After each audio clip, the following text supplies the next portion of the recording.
Hi friends, welcome to my channel. నేను మీ సాయి తల్లి. ఈరోజు మన ఛానల్లో బ్రెడ్ స్వీట్ ఎలా చేయాలో నేర్చుకుందాము.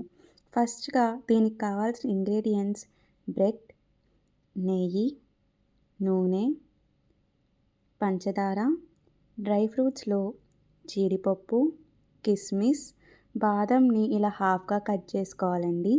4 యాలకులు, పాలు. మనం పాలు 2 గిద్దల దాకా తీసుకోవచ్చండి.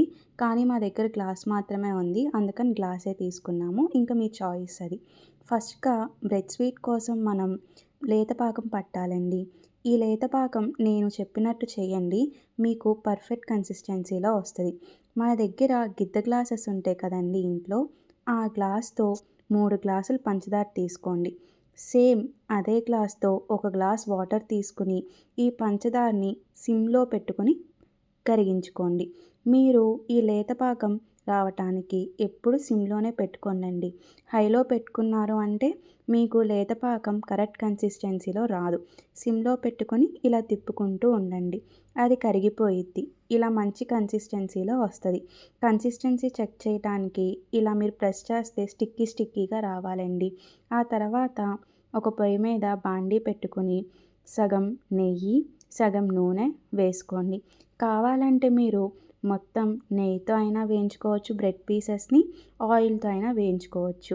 మీ చాయిస్ అండి అది. నేనైతే ఆయిల్, నెయ్యి 2 కలిపి తీసుకుంటున్నానండి.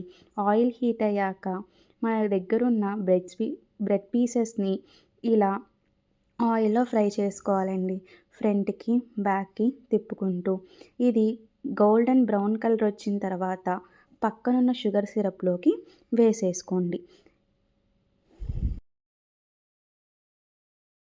ఇలాగే సేమ్ ప్రాసెస్లో మీ దగ్గర ఉన్న బ్రెడ్ పీసెస్ అన్నీ వేయించుకుని షుగర్ సిరప్లో వేసేసుకోండి.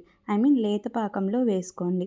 ఆ తర్వాత మన దగ్గర నెయ్యి ఉంది కదండి, ఈ నెయ్యిలోనే జీడిపప్పు, కిస్మిస్, బాదంని గోల్డెన్ బ్రౌన్ కలర్ వచ్చేంత వరకు ఫ్రై చేసుకోండి. ఒకవేళ మీరు ఆయిల్తో ఫ్రై చేసుకున్నా కూడా ఈ డ్రై ఫ్రూట్స్ మట్టికి ఘీతో ఫ్రై చేసుకోండి. ఎందుకంటే నెయ్యితో ఫ్రై చేసుకున్నామంటే భలే టేస్ట్ వస్తుందండి. ఆ తర్వాత ఈ డ్రై ఫ్రూట్స్ని ఆ స్వీట్లోకి వేసేయండి.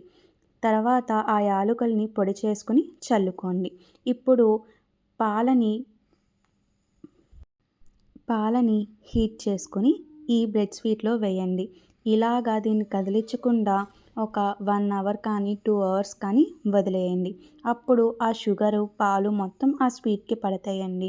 ఆ తర్వాత మంచిగా ఒకసారి అంతా కలుపుకొని ఇంకా బౌల్లోకి సర్వ్ చేసుకొని తింటమే. మీరు ఒకసారి ట్రై చేసి ఎలా ఉందో కమెంట్స్లో పెట్టండి.